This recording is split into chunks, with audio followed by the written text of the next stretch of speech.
สวัสดีท่านผู้ชมที่เคารพนำท่านผู้ชมมาติดตามข่าวกีฬาเปิดการในการเตะบอลสามัคคีสิงขัดเลขาคณะบริหารงานพรรคกระทรวงเกษตรกรรมและสิ่งแวดล้อมเพื่อเข้ารับตอนกองประชุมใหญ่องค์คณะพรรคกระทรวงเกษตรกรรมและสิ่งแวดล้อมที่จะจัดขึ้นในท้ายเดือนตุลานี้พิธีเปิดกิจกรรมดังกล่าวจัดขึ้นวันที่13ตุลา2025ที่เดินเตะบอลเฟอร์รารี่โดยการให้เกียรติเข้าร่วมของสหายห้องศาสตราจารย์ปริญญาเอกลินคำดวงสวรรค์กรรมการสำห้องศูนย์กลางพรรคเลขาคณะบริหารงานพรรค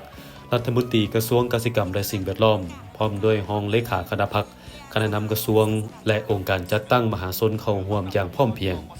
จุดประสงค์เพื่อสร้างกระบวนการคณะรับต้อนกองประชุมใหญ่องค์คณะพรรคกระทรวงเกษตรกรรมและสิ่งแวดล้อมครั้งที่7ที่จะไขขึ้นในท้ายเดือนตุลานี้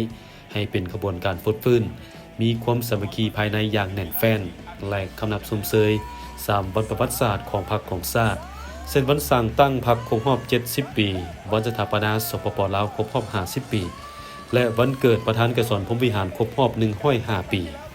การแข่งขันครั้งนี้เป็นประเภททีมทรายซึ่งมีทั้งหมด17ทีมเข้าร่วมนอกจากนี้ยังมีเตะบอลยิงนัดพิเศษและก็ยังมีการประกวดกองเชียร์ดีเด่นซึ่งบรรยากาศเต็มไปด้วยความเบิกบานมวลซื่นความมีน้ำใจไมตรีจิตมิตรภาพได้ทั้งสุขภาพและความสามัคคีพร้อมกันสร้างกระบวนการให้ฟุดฟื้นและมีความหมายความสำคัญอย่างลึกซึ้งการแข่งขันจะดำเนินไปฮอดวันที่15ตุลานี้จึงจะสำเร็จ